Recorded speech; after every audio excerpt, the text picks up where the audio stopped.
about to witness the strength of street knowledge. 100 Miles and Runnin', the EP in between the two great masterpieces of the legendary group N.W.A, is often sometimes forgotten, and I forgot about it myself, and I'm not really sure why. I thought it was just a single, but it's an EP or album that's often not as fondly remembered as the other releases of this group, of N.W.A. Unfortunately, during this time, Ice Cube left the group and had to do with money and everything else, and that was a huge loss to N.W.A. Either way you look at it, because he was really the voice of N.W.A. Other than Eazy, Cube was just such an amazing rapper, and he had an amazing solo career too. A lot of people view 100 Miles and Runnin' and the For Life album as really not truly N.W.A. without Ice Cube. People felt like all the material after the Straight Outta Compton album, it was the end, even though they were still continuing. I even though Ice Cube was amazing in N.W.A, I do like the idea of trying to hold on to something that's still great, where there's still a bunch of really great pieces there to the puzzle.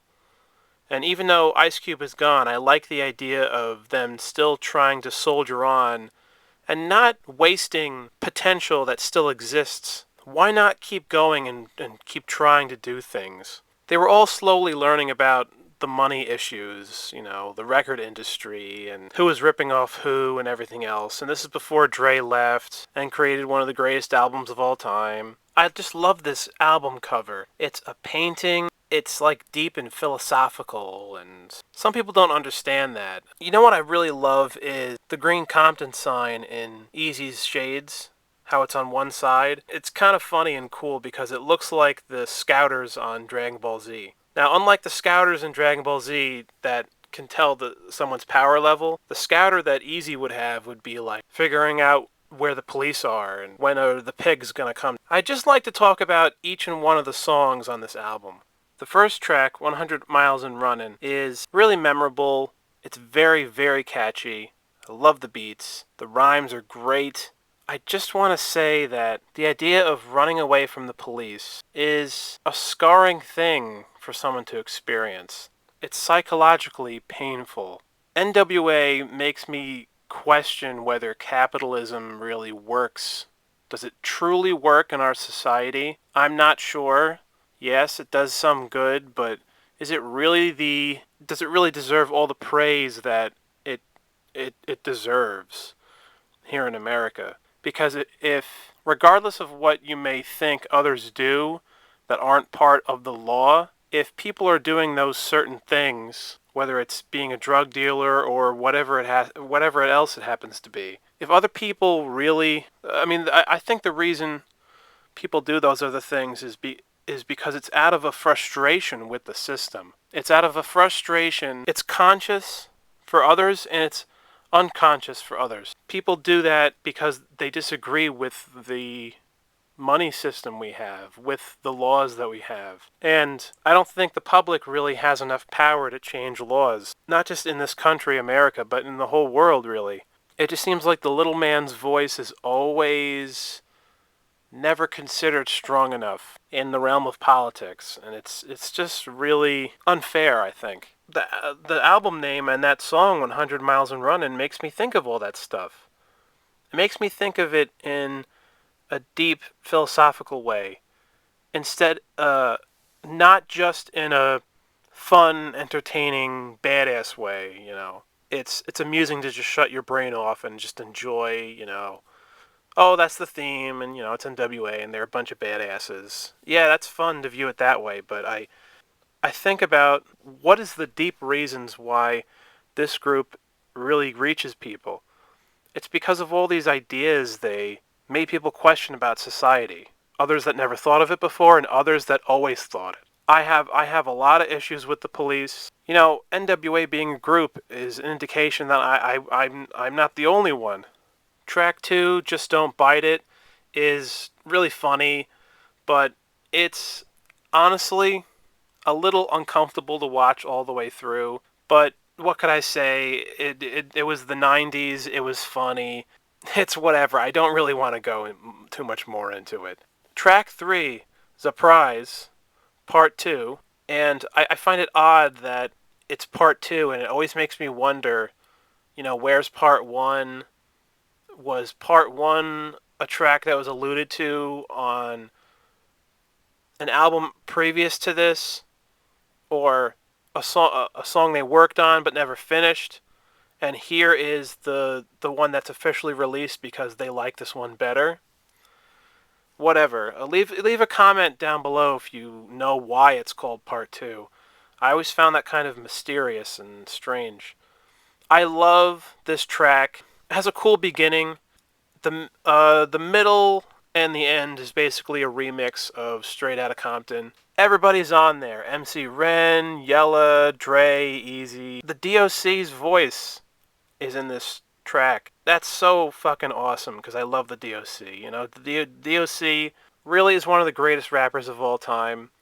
You could almost call him a member of the N.W.A. even though he's not.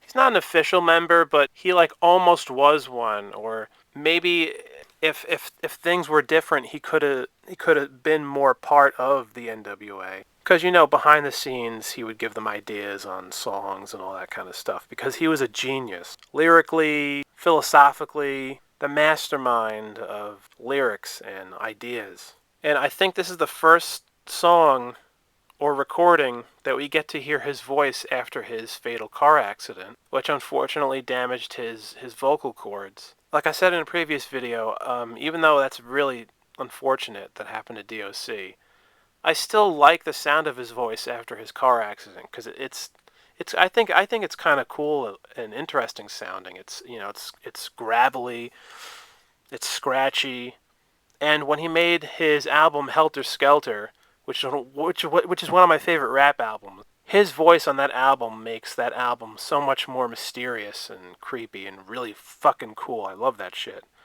Everyone watching this video, please listen to his album Helter Skelter. That's a phenomenal album that's underrated, and he talks about the seedy nature of the music industry and the Illuminati and everything. He tries to expose a lot because you can tell he was with all of them, and he has known a lot of stuff. Anyway, track 4 I think is great. It's one of their best tracks. Some of the best rhymes. I think track 4 is definitely one of the best N.W.A. songs. And I think it should be included in any N.W.A.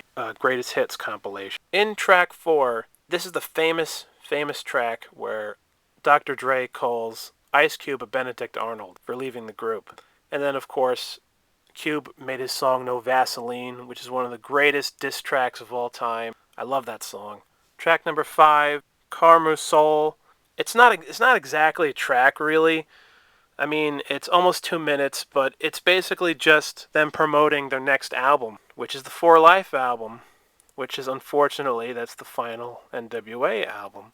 But I still love this little track. It's really fun and exciting, and it does get you pumped to hear the next album. Like I said in a previous video, I really think the For Life album is. I mean, in my opinion, it rivals how great the Straight Outta Compton album is.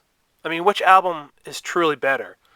Obviously, the Straight Outta Compton album reached more people. It speaks to more people. It was more popular. It was the album that put them on the map. And it's the album that made them memorable. But is the For Life album actually a better album, though?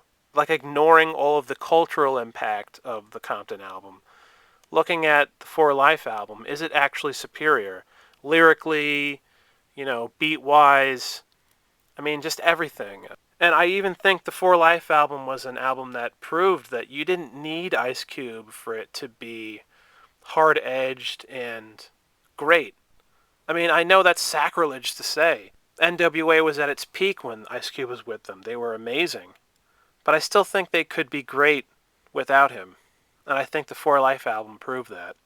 So, in my opinion, I think the fans should go back to material that we may have overlooked during their run and now take the time to appreciate the other things they did that weren't their biggest successes.